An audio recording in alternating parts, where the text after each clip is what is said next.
Hello everyone. Hi, this is Asikul, founder and CEO of PriyoShop. I'm doing a B2B marketplace in Bangladesh that help micro merchants to connect with the big brand and support them with embedded finance. So today we had another session here. It's navigating growth, the future of e-commerce in Bangladesh, the land of possibilities with the highest GDP growth, second highest GDP growth in Southeast Asia. And we have around 170 million people in our country where 66% people are youth. That means all are tech savvy and ready to accept the changes. So when your TG is a tech savvy, then e-commerce is the next game changer. Today, we have a great team with my industry colleague and also two investors here. I want to invite Waseem Bhai from Chaldal. Waseem Bhai, Chaldal, grocery e-commerce in our country. Rajib Das, Rajib, come. Rajib Das from Loop. My friend Morin Talukder. Jeremy Lim, Principal, GFR Fund. Soyed Javed Bhai from IDLC Finance.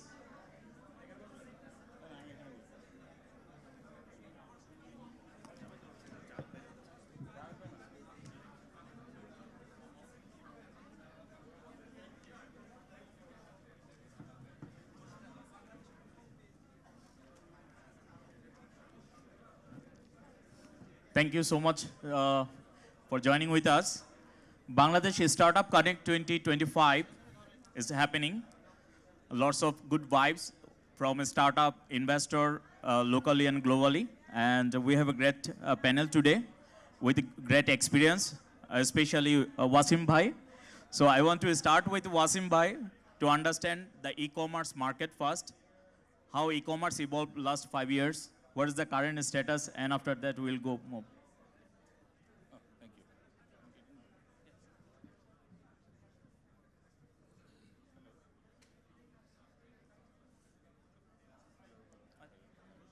Hello. Okay. So last 5 years we have had 2020 was the start of COVID. So COVID was for e-commerce a good phenomenon. I think overall সব ধরনের e-commerce saw a massive growth, and we were restricted not by demand but by capacity in most cases. So ওই সময় অনেক নতুন customer join করে. So 2020-তে e-commerce was a very booming year.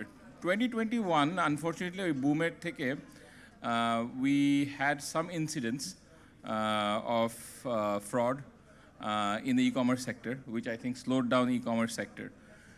Then 2022 was, we were just recovering from that cycle.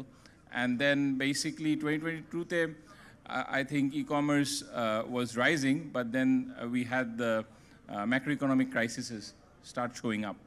এবং macroeconomic crisis সঙ্গে যেটা হলো যে অনেক suppliers were not able to import, তেলের দাম বেড়ে গেল. So 2022 was a very difficult year for e-commerce. 2023 was, I think, also flattish. I mean, I had considered like anything less than like 50% growth because of the stage that we are in to be a flat year. So 2023 was pretty weak year. 2024 was pretty weak year. So out of the last 5 years, I think we had probably 1.5 good year and 3.5 flat year. And this is not a great thing because India's সাথে compare করছি. So I know more about the grocery sector, for example. যে গত 3 বছরে actually India's online grocery penetration has gone from 2% to 8%. And that is massive. I think overall e-commerce in India is almost 10 to 12% penetration. Retail at 10 to 12%. Bangladesh, I would say it's 1 to 2% এখনো overall e-commerce penetration.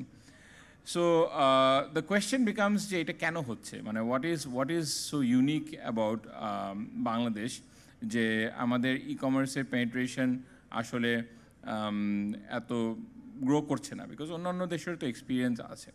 So I think it is a combination of two things. First, look, e-commerce obviously you need the infrastructure, you need the software, etc. And I think at this moment we have enough competent players in e-commerce and sufficient investment in or sufficient capacity to invest in the infrastructure. If warehouse দরকার হলে warehouse পাওয়া যাচ্ছে, logistics পাওয়া যাচ্ছে, delivery হচ্ছে, all of that. But I think what is lacking, the other component of e-commerce is basically customer education. যে একটা মানুষ যখন কোনো কিছু কিনতে যাবে, সে আসলে he will first remember that it can be bought online. And I think that is where we are lacking. And that is where we are lacking because it's actually not cheap. This education is actually not cheap. So if you look at the experience of India, so India-te goto 10 বছর কি 12 বছরেই there has been at least $100 billion in investment in e-commerce. $100 billion, ওদের population about 1.5 billion. So আমি বলবো যে average $65 per capita investment হয়েছে. So maximum of it has not gone behind infrastructure. Maximum of it has gone behind educating the customer. যে এখানে কাস্টমারকে discount দেওয়া হয়েছে, ফোন সস্তাতে দেওয়া হয়েছে, এখানে টিভি অ্যাডস, বিলবোর্ডস এক্সেট্রা, মানে ম্যাসিভ লেভেল অফ মার্কেটিং হয়েছে। কম্পেয়ার টু দ্যাট বাংলাদেশের total e commerce investment is about $400 million। তার মানে হলো কি আমাদের 170 মিলিয়ন যদি মানুষ থাকে, আমাদের পার capital investment is $2.3। So $2.3 versus ওদের হলো গিয়ে $65, এ হিউজ গ্যাপ। হ্যাঁ, সো এই এডুকেশনটা আসলে এই গ্যাপটা আমরা কীভাবে ফিল আপ করবো? সো একটা আর্গুমেন্ট হলো গিয়ে যে উই ডোন্ট নিড $65। বাংলাদেশ অনেক ছোটো দেশ, হ্যাঁ, বাংলাদেশে এত ডিস্ট্রিবিউশন নাই, Bangladesh is a small country, you can go from one end of the country to another end of the country in 6 hours, from here Dhaka anywhere you can go 6 hours. So we don't need $65. Okay, let's say we need $30. The question is, okay, $30 now, do we really need $30 in investment to educate the customer? Now, we have the advantage that we can look at India, we can look at other markets and see what has worked. So ওদের ওখানে অনেক experiment করা হয়েছে যেটা হয়তো আমাদের করা লাগবে না। So maybe it will be $15. But it's still a big gap, $2 to $15. I think that is what we, as a cumulative e-commerce, Bangladesh's যদি innovation হয়, Bangladesh's innovation will be how to get e-commerce adopted for cheap, how to get the e-commerce education out. And that is where I think the e-commerce people should be working. Market size সম্বন্ধে আমার যেটা ধারণা যে currently we are doing 300 to 400,000 deliveries. If you include food delivery and আমার মনে হয় about $1 billion এর মতন goods বিক্রি হয় and $500 million এর মতন services বিক্রি হয়. This is a very rough estimate, but fairly well corroborated. আমরা দেখতেছি যে logistics sectorটা মোটামুটি consolidate হয়ে গেছে. There are 2-3 very leading মোটামুটি কস্টগুলো is ওখানে profitability চলে আসছে. So a lot of things have been figured out. And so I see a good path ahead. I think this is a great time. I mean, we have an investor on the panel. But I do think this is a great time to invest in Bangladesh because a lot has been figured out. And, it's going to be up. So that's pretty much, yeah. So, excellent, perhaps. So you rightly addressed that. We have 170 million people and 66% are youth, which actually, if you consider Singapore and other region, the developed region, is far, far ahead But unfortunately, the education not happened in the last few years. You also mentioned that $1.5 billion market at this moment, e-commerce market in Bangladesh. I want to share few numbers. 2009, India marked $3 billion market. And now India doing $123 billion market. So almost 100x growth. 2017, Indonesia marked $3 billion market. Now Indonesia doing $44 billion market. 2018, Vietnam marked as $3 billion market. Now Vietnam is $25 billion market. So e-commerce growth happened, it takes time initially. So initial time is longer time actually for education, especially as you mentioned that we have to educate people first. But most important, in Bangladesh, most of people are highly educated and all are tech savvy. They're using a smartphone. Now everybody have a smartphone, even rickshaw puller also have a smartphone. Unfortunately, this smartphone they're using for entertainment. They use a smartphone for TikTok, they use a smartphone for Facebook, but they don't know how to use this smartphone for their productivity life. But good sign is a youth economy and very potential market, I believe, as like other region growth. Even in India, projected by 2030, it will be $300 billion market in India. So I believe similar growth actually happen in Bangladesh as well, because the nature almost the same. So now I want to ask Morin, because if you want to grow the e-commerce market, trust is the most important things. So how you build trust and ensure the customer confidence? So market data, so Waseem has given a good number in terms of the market data and the idea. So there's initially one of the misperception is there when it comes to the market. So technically, we consider e-commerce as a discount store. So that's the first perception or the idea that it starts with a discount store. But it's the way that I look into it is more of a convenience store than a discount store. So we actually buy convenience when it comes to shopping online. So there is definitely e-commerce offer a good offer. E-commerce provide good services. They can provide delivery and all other value-added after-sales service. So when it comes to the product, as you were mentioning about the trust and the credibility, so we have been into the market for quite a long. We have, over the period of time, so when we started back in 2016, so the first question that we used to get from our customer was that, is the product genuine or not? So that was the first question. From 2016 till 2019, so that used to be the question, actually the one and only question. Then secondly, the another question that started coming in that when I will get the delivery, because of the logistics and the infrastructure wasn't there. So delivering a product to Chittagong back in 2016 to 2018, that used to take 3 days, which actually technically it should happen in a day.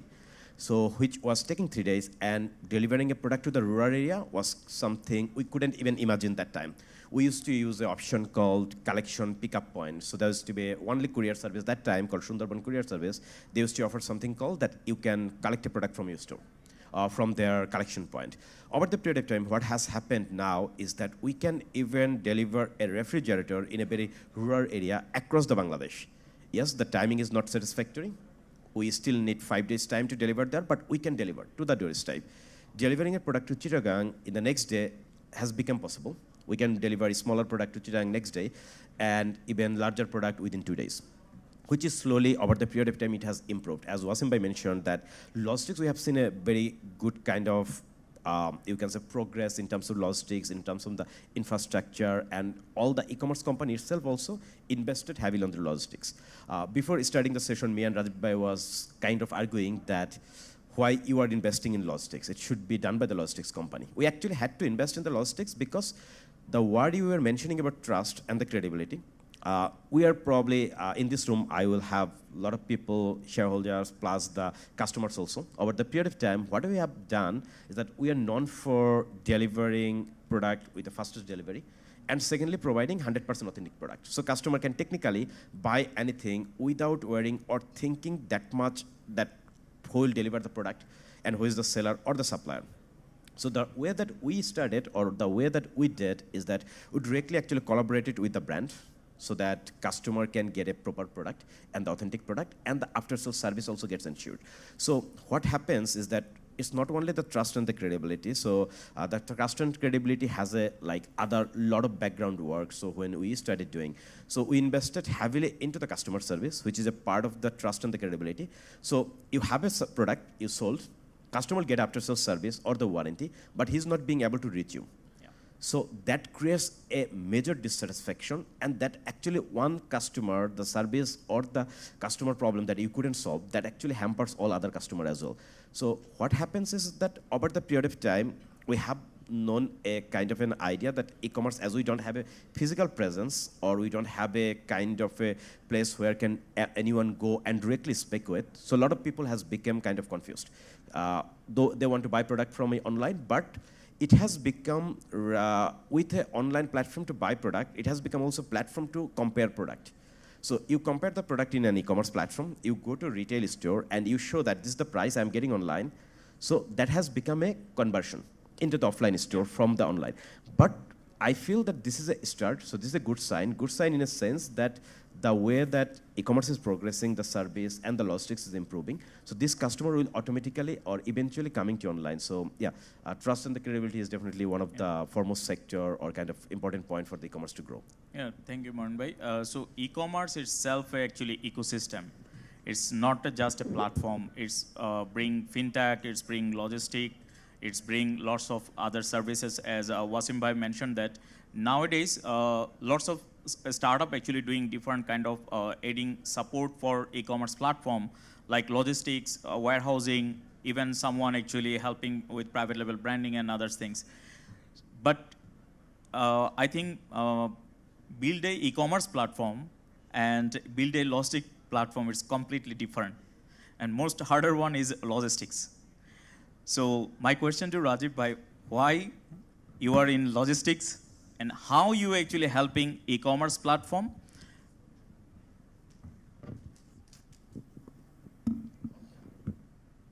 Hello. First of all, thank you for having me here. It only took me 4 years to be in a panel, so lucky for everyone, I guess. So a brief introduction what we do. So we're a B2B logistics company that has been operating for the last 4 years, and we started off with trucking. So 37,000 trucks have gone through our system. So 1 out of 5 in Bangladesh in the last 4 years.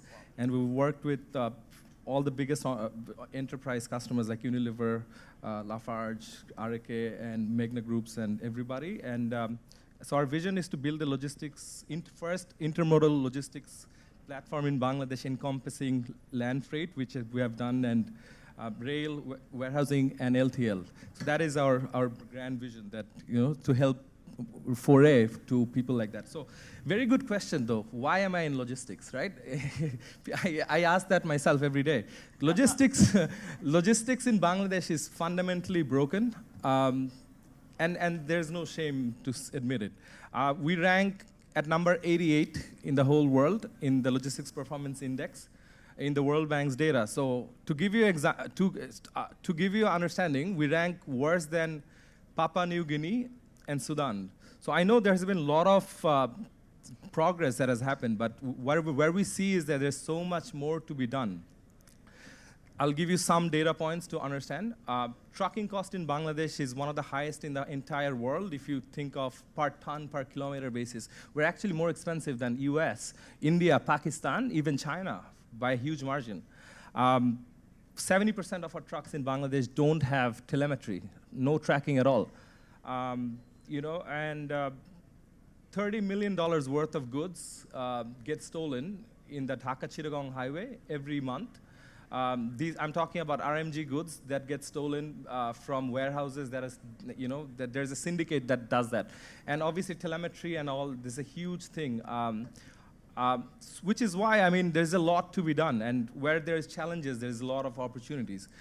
I think a lot of these challenges were not addressed in the previous regime because of a lot of more of a bureaucratic bottlenecks. We have seen Professor, our chief advisor, has gone to the World Economic Forum, and there's so much interest from DB World, from Maersk to come in and operate a container port in Bangladesh. And there's so much interest to make sure, because there's so much opportunity.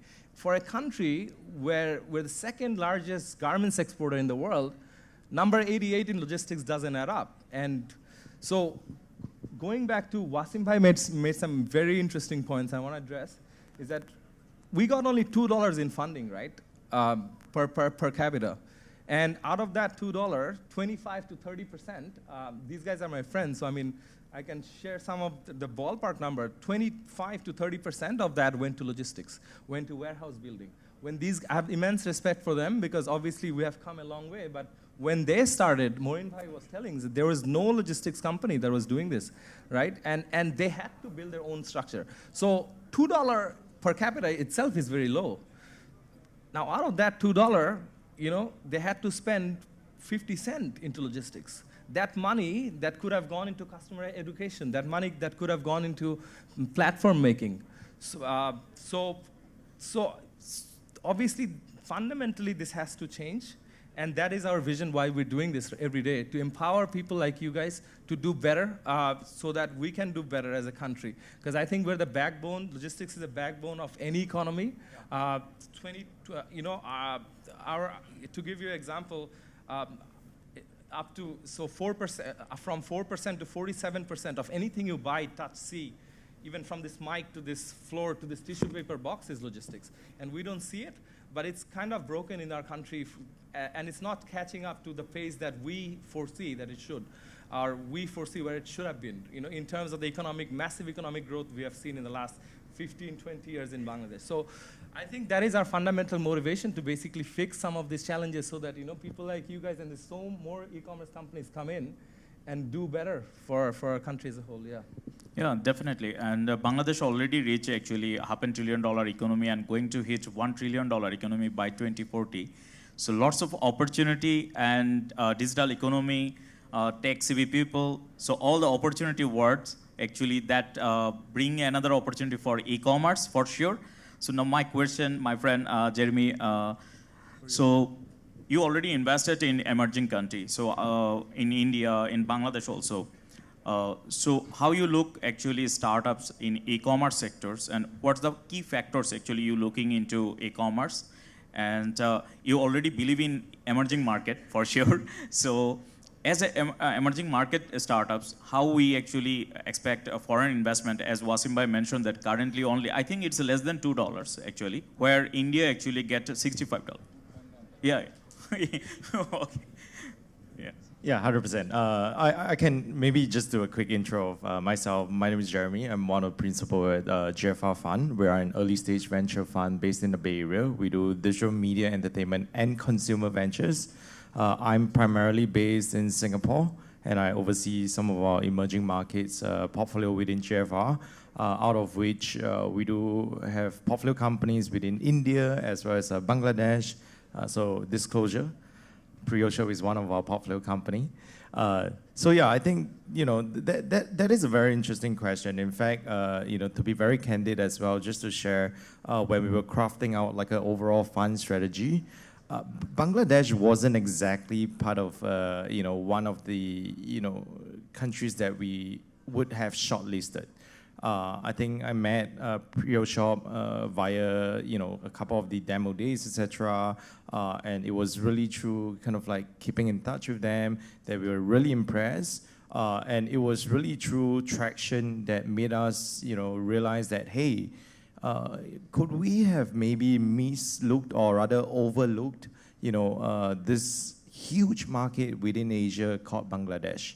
Because when you think about emerging markets, very intuitively you start to think about India, right? And so I think today a lot of the question has always been around like, where does Bangladesh stand? So we have to be honest, we were also one of the individuals or the institutions who were of that view of like, hey, where exactly does Bangladesh stand? But I think what is really interesting, especially when we were first starting to look at Bangladesh, I remember one of the question that was, or rather one of the statement that was posed by Asikul was like, hey, instead of me telling you what Bangladesh is about, why don't you come and check out Bangladesh for yourself? And so I went with a leap of faith, and say, hey, sure, I'll take up that offer. So the PriyoShop team very, warmly hosted myself. I spent a couple of days, in Dhaka. And the one thing that I realized was that, the key takeaway is exactly what our friend here just mentioned, why logistics? And the one thing, from the moment I got out of my plane and I got to the immigration and everything, and after spending 3 days, the very candid, sort of remark and takeaway is that Bangladesh, the harsh truth is that it is broken. That it is broken, but that's not the key takeaway. It is broken, but it still works. That's miraculous. That every part of the country works, but it is somewhat broken from an outsider lens. Now imagine what happens when the country is not broken. And so from my lens, from my view, that was my biggest takeaway. That was the biggest opportunity to me. Like, hey, for some reason, everyone in the country just has a way, to make things work. They know how to get the bus, they know how to flag the bus, even though the bus, they all look somewhat the same, right? There's no stickers to say like which direction it goes to. There's nothing that says how much you pay. There's no like indication to go where to take the train or something like that. But everybody gets to work. Everybody gets, a job. Everybody has a job. this country works, this economy works. And so, so this is what Bangladesh is truly about, to me. And I think, sorry, I kind of derailed a little bit, but I thought that was, maybe a little bit more important to highlight the why Bangladesh, and now the e-commerce piece. I think e-commerce is getting more and more loosely defined. In fact, anything and everything today can be classified as e-commerce. You look at every single aspect of like tech or non-tech, or whatever business that you are in, there is no way you can remove yourself from the word e-commerce or tech. Every business, every industry is somewhat tech-powered, right? And so what exactly e-commerce is, I think the definition of e-commerce will constantly be redefined. And you look at some of the amazing panelists, the platforms that they run. I think even sitting down here, with founders of amazing platforms, you guys are all running your own vertical, your own definition of e-commerce. But I think from our lens as well, example, when we are looking at e-commerce, what is really interesting is this is possibly the highest risk, highest reward industry. Why? Because it's a network-driven, industry altogether, right? Existing incumbents, we all know the same big names, but that's what makes it really, really hard to break into if you're a new player, right? If you're someone who's building a platform that people hasn't heard of and you're trying to sort of gain a foothold there, it's really hard. But the exciting thing is that the reward is basically a hockey growth, right? A hockey stick growth, right? Once you figure out a PMF, that's it, right? Maybe we will never ever see you again. You're living in like a huge ass villa, like really, really nice, off like, what's the nicest beach city that you guys have in Bangladesh? Cox's Bazar, yes. That's what I learned. So maybe you're living in a nice villa, but that's what the excitement about e-commerce is really about. It's a very high risk, high reward. I think that's where you find a lot of like very huge excitement around what it can be really about in terms of scaling your individual businesses and finding the e-commerce vertical within. Yeah. So I think to that question. Thank you so much. You addressed very well Bangladesh especially. Why Bangladesh and why now? I got acceptance from Accelerating Asia 2020, and when I pitch in a stage, actually, I found one question: where is Bangladesh? Most of investors don't know where is Bangladesh. Bangladesh is part of India, is within India, or it's a district of India. So after few months, actually, I realized that I don't need to pitch PriyoShop. I need to pitch Bangladesh first. So whenever, still till date, whenever I pitch any country, I pitch Bangladesh first 2 minutes, and after that go to the PriyoShop. If people don't know about the country, the opportunity of the country, people don't invest in startups. So whatever the startups doing, right? But now I want to thank actually Javed Bhai and IDLC Finance, because most active investor in our country, and they help Peekaboo, Chaldal, and all the logistics player as well. That's a good sign actually. If local player actually believe in the vision of local startups, then actually foreign investors believe more. So Javed Bhai, actually still we are very early stage. And I mentioned few numbers in India, Vietnam, and Malaysia, how they actually grow. And you see the potentiality of Bangladesh. So now my question to you actually, how we do better, how to attract the foreign investor, most importantly, how to brand Bangladesh. Great. I think you answered it part at the very early stage. It's basically, first we need to sell Bangladesh. We need to introduce Bangladesh. I used to work for HSBC for some time. So whenever a visitor used to come to the country, so location of the Bangladesh was unique. So we used to introduce them. It's a 4-hour trip from Hong Kong, a 4-hour trip from Singapore. And the country has the second most densely populated country after city-state of Singapore, probably the Vatican as well. So that used to be something we pitched to our senior management at the region, to whom Bangladesh is only a small number, to give them the potentiality. We used to, at times, we used to say that we are just beside India, probably second or third largest economy, which is going to be, and only some 300 and 400 kilometers away from China. So these are the mighty resources that we used to refer to. So if we are to sell the story of Bangladesh, we need to understand what are the drivers of Bangladesh.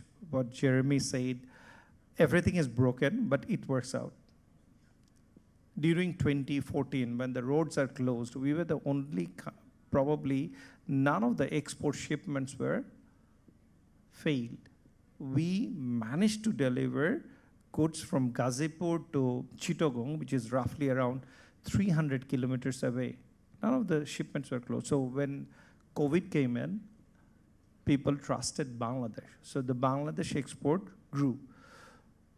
First, Bangladesh as a nation, we are very, very resilient. Over the period, we face so many natural disasters. Every year, half of the country is flooded. Every year, we have 1 or 2 major cyclones. But we stand back. We fix things. So this is how we used to brand Bangladesh. And to be honest, this resilience defines us from the rest of the world.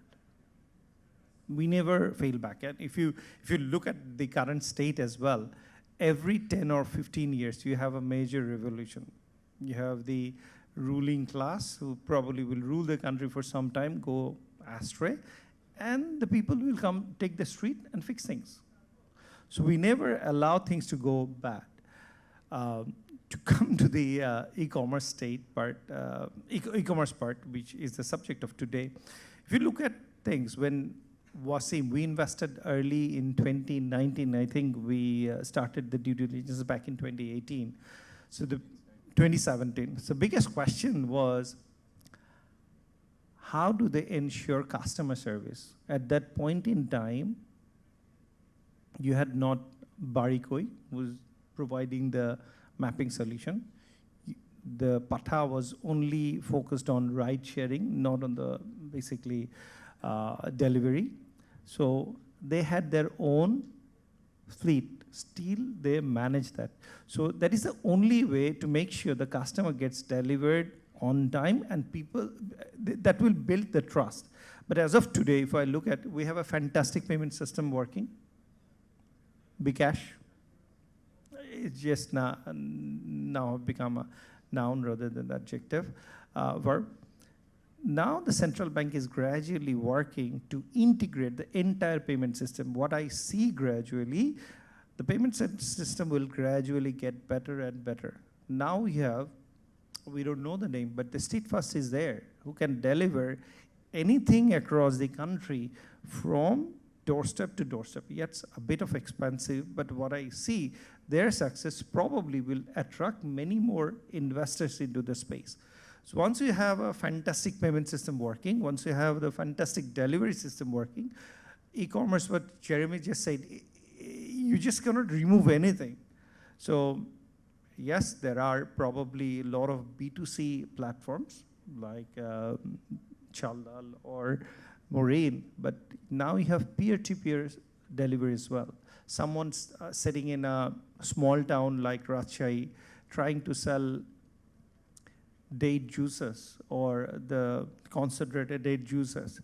In Dhaka, State First will make that happen. The payment will be taken care of by Bcash. So that is the unlocking which is now taking place. Yes, it's expensive now, but gradually trust is building up over the system. So what I see, if we can sell those stories which are untold, which are probably haven't been covered by the newspapers, these are stories to be sold. Thank you. Yeah, fully agreed, Bhaiya. Thank you so much to contribute our ecosystem. So now I want to ask Waseem Bhai again, actually. We all said a very good word, opportunities and all the sexy stories. But harder part is actually founders' survival. So yes, maybe by 2030, we will build a $500 billion company, XYZ, and this. But what happened in 2027? if I die 2027, what happened 2030 is not the make sense.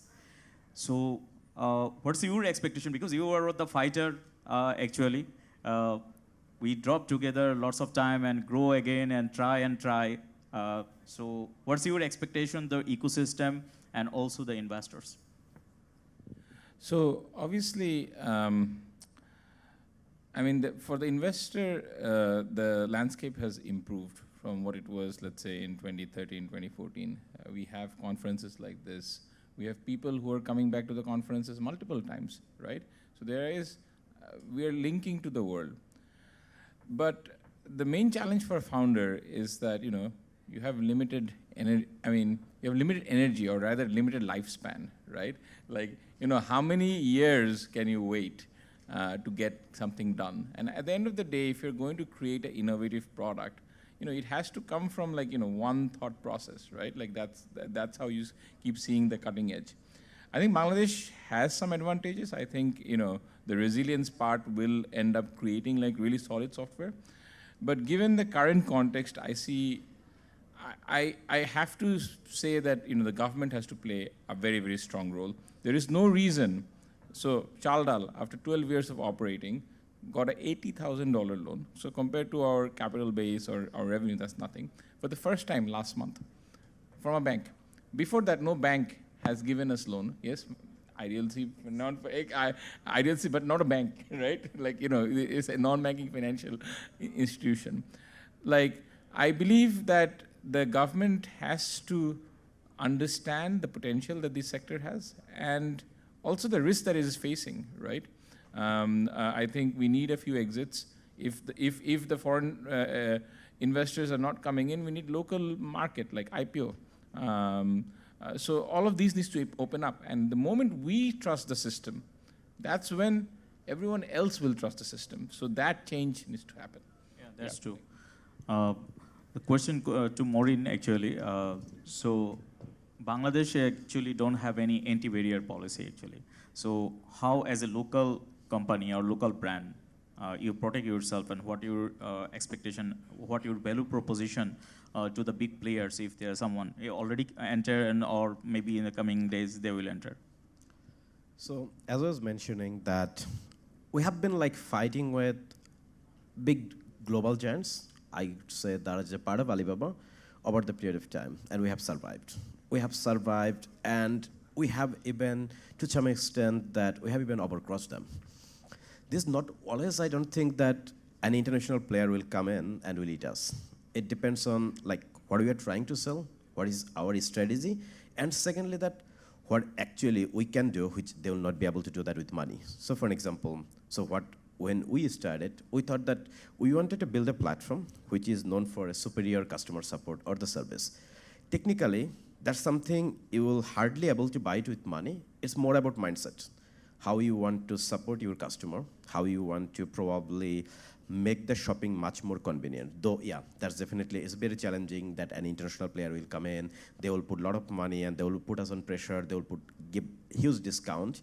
So when it comes to also discount, another thing, just to add here that we have a competition council. So we're not that much active in e-commerce, but there's a one. And secondly, e-commerce as a whole is less than still 1% of the product that we sell. So for an example, we are partnered with Samsung, Haier, Hisense, this kind of brand. Sometime we also want to sell a Samsung TV for 34,000 taka. We have the option to sell, but Samsung is never letting us sell that because they will never want to hamper their 99% of the market. This is a AC season. As of now, we can kind of do pricing for the aircon. Trust me, after 15 days, every brand will make us set their own pricing. If we do not follow that, so there's an agreement, they can fine us. And secondly is that they will also stop supplying the product. The reason I was saying is that it's applicable when it's a very early stage of the company, and when you see that e-commerce itself is actually growing on a double digit, and at the same time, there's an e-commerce exclusive model. In that case, the pricing and the discounting thing happens. But when you work in a structure where the 99% market is still with the offline players, in that market, doing deep discounting or burning your own cash is kind of difficult, which is not compliant by the brand and also by the Competition Council. We have seen that during Waseem was mentioning during 2020 and 2021 that products was being sold at 50% discount, but eventually we have crossed that phase, that kind of the fraudulent activities or the discounted phase which can happen over the period of time in the e-commerce digital space. Yeah. Thank you. So Rajib, you already mentioned how you solved the logistic problem. I found actually e-commerce still cater 1% of total retail ecosystem. But you have an opportunity also for the 97% in the retail traditional part, because you solving not only the online part, but also the offline as well. And most importantly, probably you solve the trust point. So earlier people not able to trace their product, not able to get all the invoices, and it's completely fragmented site. So how you think in coming days, more services definitely. So if you share more how Loop actually going to solve the big problem of e-commerce, that will be great. Yeah, thank you, Rajib, for the question. So I think there is a lot to do. There is a lot more to do. I think I'm not so happy at the pace, obviously, or where we are. I think as a founder, you should never be happy. I don't think any one of us is happy at where we are at. So, so yeah, we do cater mostly to the offline markets, and what we've seen is that trust is a very big thing. I think trust is a currency that we undervalue, but we have seen that change dramatically. For example, when we start, right now we carry millions of dollars worth of products for some of the biggest companies in the country, right? Unilever, you name it, even local brands. And you know, when we first went there, I was a 29, 30-year-old kid. That's how they looked at me. It's like asking for their products as well, right? And that trust has evolved over time.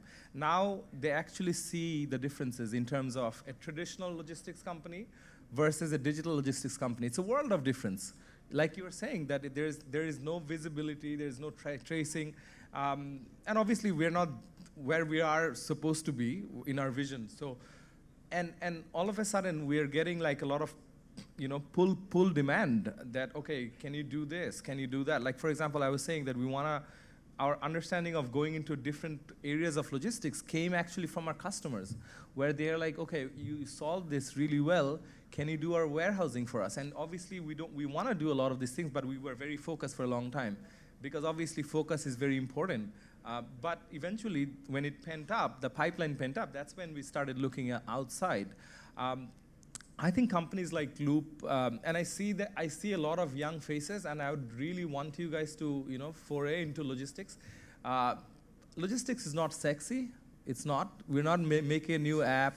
It's not, and we're not making another TikTok, or we're not making an e-commerce flashy company with a lot of marketing behind it, but it's a backbone of the entire economy, right? And if we can solve for it, you know, the world is our, you know, the sky is our limit.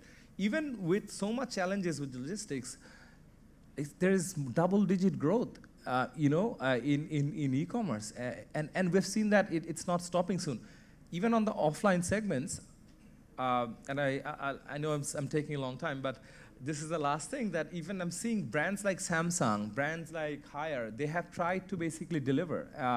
They have approached us to deliver in districts outside Dhaka, in Jessore, in the north. They are trying to do that themselves because they see the immense potential. They have that products they want to, but the fact that they haven't been able to crack the distribution. I know there are few companies that have come, but the infrastructure is not there in that level, that they had to take a step back. I've been talking to Samsung for the longest time, and they want me to deliver their ACs in the South and North Bengal. And we have not been able to do that because we had to be focused, but that would be our next step, to basically go into a deeper understanding of their logistics. Yeah. So now I want to ask Jeremy.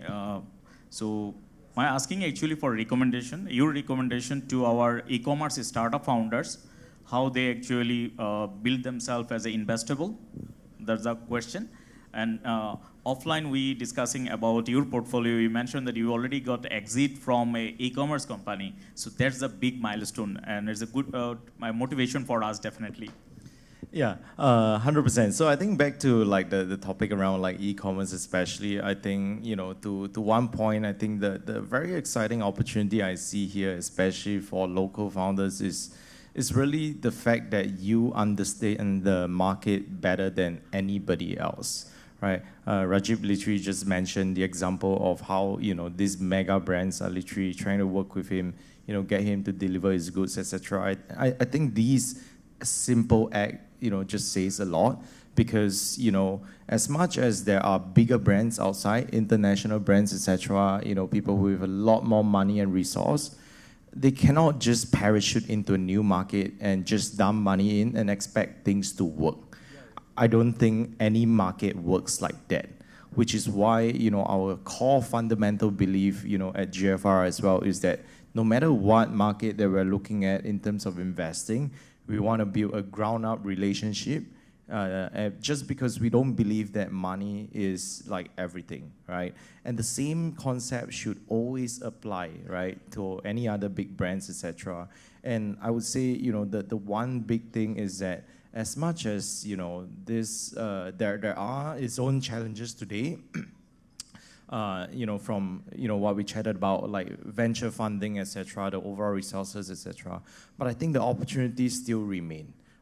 There is immense opportunity and value in localization, not just from product offering, but also from market understanding. And I think this is one thing that most of us, most of you in this room would have that not many other international folks who come in, they will have. So use that to your very own advantage because that is something that you can't put a price tag to, right? No, none of these big brands are going to, hey, let's give birth to a team of people. Let's give birth to them. Let's give birth to them in Bangladesh, raise them for 30 years, and then start to employ them in our company. I don't think that ever works like that. So you guys have the local knowledge play to your advantage. And I think on the topic as well, on like venture funding, I think one of the most exciting part to really think about is what if it's the venture capitalists coming to chase after you instead of you chasing after the money, all right? And as much as I probably shouldn't be saying this, I think that's where the new era of opportunity really is. As you're building your own startup, your own business, etc., think about growth hacking, strategies very intentionally, because growing a new business, running a new business in a new era like this is very different compared to what we would imagine 10, 20 years ago. Today, you have the internet economy. That means that you can run product testing very easily. Some of the best companies that we've backed at GFR, they never ever started wanting to build a product.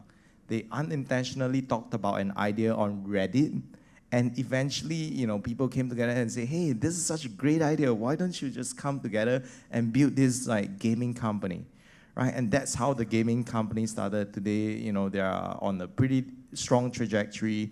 But that's just an example of how you can run growth hacking with almost little to no initial funding or just with limited capital. So hopefully that helps to shed some light. Yeah, thank you, Jeremy. Javed bhai, so debt financing would be options for local support to our startups for longer time. And especially Bhaiya mentioned that bank not actually come up with an idea, but crowdfunding or any debt financing new venture maybe can help. So do you think in coming days any opportunity for e-commerce companies? Yes, first, yes, to answer your question, yes, debt financing is something which you need for growth. But at very early stage, it's difficult. When they're building the business, you need the equity capital because that capital needs to be burned. Unless the positive unit economic comes in, there has to be enough contribution margin to pay your interest. So if you can pay your interest of the money that you borrow, definitely debt funding can work.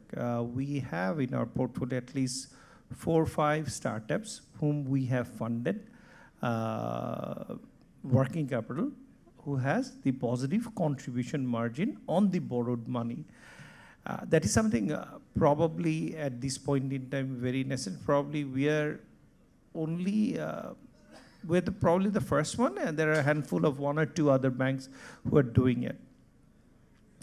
Good thing is that central bank is currently working to launch a refinancing scheme for the startups, which I think will be rolled out in a couple of months, which our Honorable Governor has already mentioned during the first session today. So I was working also with the central bank team who's coordinating all these things. So hopefully a large sum of fund will be rolled out from the government. And as I said, if your records are fine, if you can track that it's generating positive contribution margin, I see money flowing into the ecosystem. Yeah, absolutely. Waseem bhai, we are very closing time. So now 1 minute for actually Chaldal. Why investor invest in Chaldal? So before you respond this question, I want to share one thing. Distribution company get distributor financing. E-commerce company also distributing product, but it's missing dot now. So do you think there is an opportunity for bank actually consider e-commerce company for particular distribution financing thing? I think Chaldal already started something like that. Yeah. So, I mean, why Chaldal? I mean, I believe that grocery is broken and, you know, it can be done a lot better.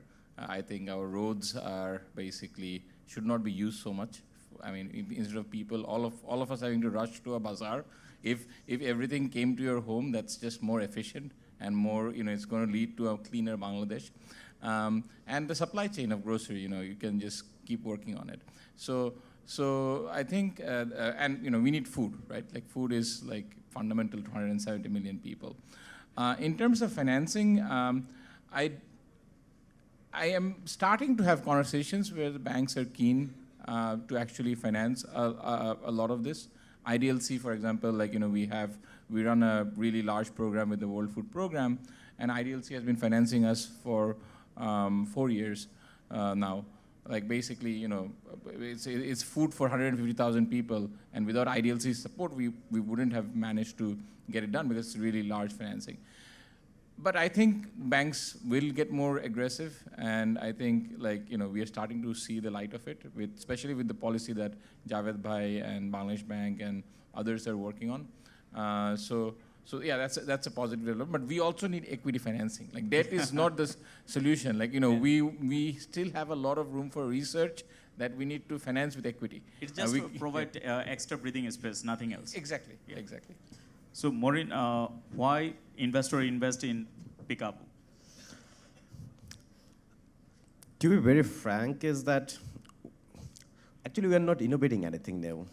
What we are doing is that we're converting a ready market to an online market. So for an example, when it comes to online, so the first perception is e-commerce, is a digital commerce. Is a similar, the way that we go to the shop, we buy a product, we order online, and get the same product delivered at doorstep. So as the market is a kind of like, as we are converting the ready market, so for an example, the market that we work with, electronics, appliances, and mobile phone, which is a $9 billion market, and that's actually where 65% of the market is still unorganized, where 30% is the brand and the big retail like Transcom, Butterfly, and everyone. So what we are doing now is that we are actually converting that market into online. Just to add here, in the past 2 years, we have been focusing into electronics and appliance, and we have saved every year only from aircon at least $300 million from everyone. Because the TV that you used to buy from a traditional retail store for $79,000, you can buy that for $50,000 now, just showing that this is the price Pickup is selling. We have saved that money from everyone, and we have pushed the reason that I was saying that what now we are trying to do is that we actually build a bridge between the manufacturer to the end customer. Customer sometimes, like as I was saying, that is a 1% customer who are purchasing online, but rest of the, not the 99% customer, but rest of the 50% customer takes the advantage of online because it's a price comparison site as well. this is your price benchmark that, for an example, 2 years back, one grey AC is to be sold at 80,000 taka. I'm sure now you can buy that for 65,000 taka, and that all credit goes to all the e-commerce companies who have been like pushing that this is the price. Yeah. So Rajib, same question. Why investor invest in Loop? So yeah, I mean, as a person, as a Bangladeshi, I'm not okay with my country being on number 88 in the logistics index. I think we should do way better. I think we should be in the top 20 in the world, given how much we have scaled. And honestly, if I gave up my Canadian passport for this, and if I can basically take it up to that is my motivation to basically change the way we do logistics in this country.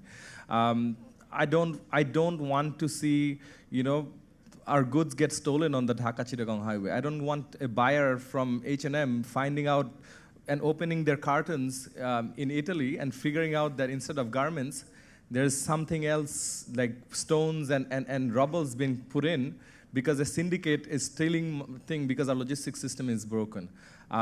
We have done a lot of hard work to change that narrative, but there's a lot of work to be done. And I think once it is done, we can empower a lot of companies and ecosystem as a whole. So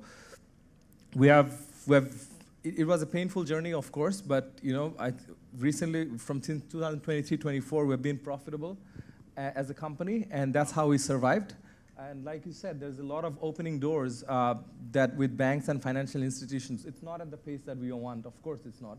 But, like we're beta positive as well. So, and I think, but fundamentally, there is a lot more to be done. And like Waseem said, that's not why I gave up my Canadian passport, to be beta positive and make a little bit, $30,000, $40,000 a month, and I'll be happy with it. Because fundamentally, I wouldn't be satisfied about the potential what we could have done. I would, that would not help me sleep better at night, right? So I think fundamentally we're a mission-driven company. We've done a lot, but there's a lot of more things to do, and we're ahead of a lot of people because people don't want to do logistics because it's not sexy.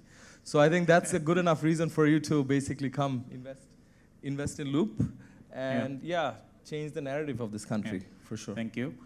Jeremy, because I'm moderator, so I cannot express PriyoShop, so why investor invest in PriyoShop as your portfolio company? I feel like this was a trap that I was walking into knowingly. Okay, jokes aside, I think for us, PriyoShop was a very exciting team that we met. I think it was also a team that we had to deviate from like our initial thesis. As we kind of like shared earlier as well, we are digital media, entertainment, and consumer focused fund. PriyoShop is like consumer, but then a little bit further away, because I think they are a platform that works with MSMEs. I think what is interesting to us is that we think that investing in the emerging market is not so much about having one thesis and only sticking to that thesis purely. I think for us, as you are going to new markets as well, it's also important to adapt the thesis of the fund to the maturity of the market and where we see opportunities coming from. So that's exactly what PriyoShop is to us. We see a lot of similarities of the MSMEs and consumers. Micro merchants and consumers, they are very, very similar in many, many aspects. Of course, fundamental business activity, etc. That's like quite different. But I think that's where we really see a lot of the opportunities are. And like my first kind of like huge sharing point was that, hey, like when I first came into Dhaka for the very first time, I could really sense that, wow, it's amazing how the country, how the economy still works. Because as someone who has, example coming from, Singapore, I lived in the Bay Area for a little bit. The systems, the processes are very different. Not exactly in the case where it's good or bad, but it's just very different. But, just having been through that entire process and, witnessing the way the economy works, we really see how, maybe a platform like PriyoShop could really positively impact the society, most importantly, and bring about real tangible value to individuals, through what I would say is kind of like a trickle-down effect, right? Make the lives of MSMEs better, The people who MSMEs work with them, MSMEs customers, they will also benefit from that as well as a spillover.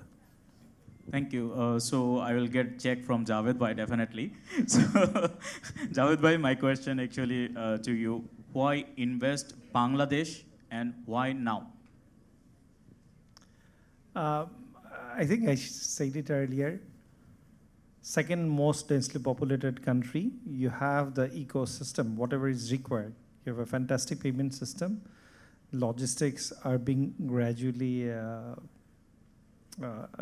would say it's getting better. Internet penetration is high. So the way of doing business or delivering products is now getting redefined. And there are a lot of opportunities. The businesses will operate at a different scale.